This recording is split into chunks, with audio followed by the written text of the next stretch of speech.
Hello and welcome to another edition of Toys from the Attic. For today's episode, we're going to be taking a look at Transformers Power of the Prime Dreadwing. Now, I'm going to fully admit to you guys, I never really owned Dreadwing as a kid. I think my cousin actually had the original Generation 1 figure, and I have only vague memories of playing with it, like on one or two occasions. And he never really appeared in the original Generation 1 cartoon. I think he only appeared in the Japanese Headmaster cartoon, so yeah, I'm totally unfamiliar with this particular character. Yet still, I wanted to pick him up because I think he's actually a pretty neat figure, and he actually holds up compared to some of the other first wave guys. That's not to say the other guys are bad, it's just this guy's actually pretty well built and he's pretty solid. He has a good range of articulation with his head. You can see it moves side to side, not up and down too much, but still it moves very nicely. It's a nice solid joint. His arms can move up and down and a nice swivel outside here, so you can get a good range of articulation. Normally with these jet shoulders right here, you would think like, oh man, that's gonna be not gonna be able to get him into too many good poses, but no, he gets a nice good range of movement. It has a bicep swivel right here, ratchet elbow right here, waist swivels, nice and tight right in here. Hip swivels right here, there's also nice and tight. Thigh rotation. And then a nice knee bend right here. There's no ankle articulation because this is pretty much just a heavy remold of some of the aerial bots from the original Combiner Wars character. So yeah, it's just kind of an old gimmick that's been modernized, but still nice to see it come together in such a nice way. He has a little bit of kibble right here for his jet mode, but it doesn't really get in the way too much. And then some extra kibble right here for the back of his legs. It does make him look a little back heavy right here. However, it does give a lot of support to keep him from falling over backwards. So you could probably get some really good big weapons in his hand, and he can probably stand up pretty well. You could also take the wings and fold them around like so, if you want to actually condense some of the space, but it does look just a little weird to have all this part coming right here in the front. Now he does come with his standard two weapons. He has his regular blaster, which is actually kind of a nice matching pastel to his shoulders, and it actually fits in his hand pretty tight, so I'm kind of worried that that's actually going to stretch out some of the joints right in, or stretch out that particular joint right there. So it's probably going to be, I might actually just keep it right here on the side of his arm, as a matter of fact, just so it's not in his fist. There you go. It kind of sticks out a little bit too far, but it's not too bad. Or you could actually just stick it right here on top of his shoulder, so if you want to have it out of the way, like he has some sort of big gun turret right here. However, I don't recommend this too much because you can kind of see that there's a little bit of ridging right in here for that particular jet mode, and you wouldn't want to mess that up too much. Now he does come with the giant fist that's supposed to form whatever combiner he's comes with. If you've seen some of the box art, it looks like he's actually they're gonna come out with a Elita 1 that he can combine with. But I think mostly he's gonna be combining with Starscream. You can fit it in his fist right here, and it actually fits pretty well, although there's not really much you can do with it. There's no real barrels right here to actually pretend that it's some other gun. You most likely want to put it on his shoulder so it could be act as some sort of shield. You could also take this little piece off right here. It's going to be a little tricky. This actually forms another little pistol that he could hold. I hope you can see the little molding right in there. So it fits right in his hand. It does look kind of undersized though, almost like he's just pulling out a little derringer to actually kind of assassinate someone or shoot them in the back without them really noticing. It's just such a small weapon for these guys. Now you can also take his fist right here, and if you notice there's a little panel right here that's supposed to fold all the way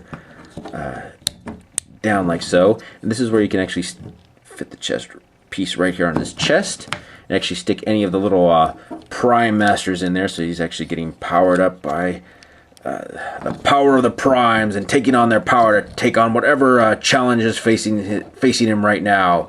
I didn't really get that in there all that well, but yeah, that's really where you're supposed to stick any of the little Prime Masters in place of the Matrix or anything else like that. He's not that bad of a figure. I mean, yeah, it's pretty much a lot of the same stuff I've seen with the aerial bots, but I really actually like him. I'm actually hoping to get his counterpart as a Dred Storm or whatever. I can't quite remember that other guy's name just off the top of my head. There's not really much else to say about his robot mode, so let's go ahead and get him into his vehicle mode next. Alright, now to transform Dreadwing here into his jet mode, we're actually going to start by moving his head all the way around like so. And then we're going to take his nose cone of his jet, move it out like so, and then move it up so it's kind of just covering his head. Next, we're going to take his arms and fold them down like so. You can see that they're on these little hinges right here that just have them slide around. And just so that they're out of the way, I'm just going to move his arms out like this, just so that they're out of the way. Next, we're going to split his legs apart, and this is the same as any of the old aerial bot combiners or anyone who actually turned into a jet in part of the old Combiner Wars characters. All right, we're just going to fold these down like so. Make sure we get that one locked into place. Move his legs back up together, make sure that they're snapped together in place. Next, we're going to take his arms, and they're going to want to have these little slots fit right on these little tabs right here, so it just kind of locks it right into place. Okay, going to fold his wings down like so, and then we're going to want to actually slide these around, and we're going to want to make sure that this little tab or slot right in here fits right on this little tab. So probably just kind of move it up into place. And then last but not least, we're going to fold these back tail fins down like so. And there you go, Dreadwing is now in his actual vehicle mode. And despite me not really liking pastel colors on a lot of my Transformers, he actually carries it very well, so I kind of don't mind. Yes, there is a lot of kibble down here on the back for what is considered a jet, but that kind of went along with a lot of the Combiner Wars characters. So if I really complained or hated it back then, there's really no point in me or really getting too upset about it right now. I mean, I collected all those guys, so yeah, I could kind of live with it with this guy. I do kind of miss that there's actually some that there isn't any more guns down here or actually weapons you could stick under here. He does come with his standard pistol that, like I showed you before, that can actually fit right under here.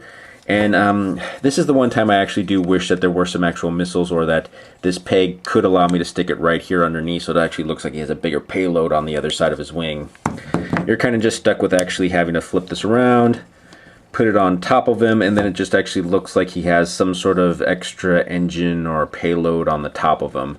So yeah, it's just kind of it's a little bit weird, sticks out a little bit more. It does kind of balance things out from the top and the bottom, but yeah. However, I guess you could actually take his gun and just fit it right here on the in that little hand mode, so it does look like he has some extra little guns right here on the top. It would be kind of nice if he had an extra one right here to stick in there, but yeah, it's just probably me and my OCD wanting things to be a little bit more symmetrical. There's not really much else to say about him in his jet mode, so let's go ahead and get him into his leg mode next. Alright, now to get Dreadwing here into leg mode, we're going to start off by moving the tail fins back like so. And then take these wings and move them back, almost like we're getting them ready to be back into robot mode. Move this piece back like so. Then move the wings forward like this.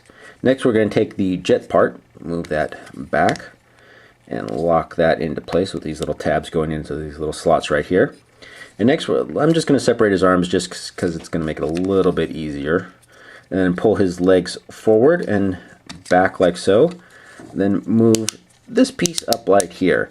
Now, the transformation on the instructions say we just need to move this part forward. However, when trying to do that, it does mess things up down in here. So it's easier just to pull the back apart and the front apart as well.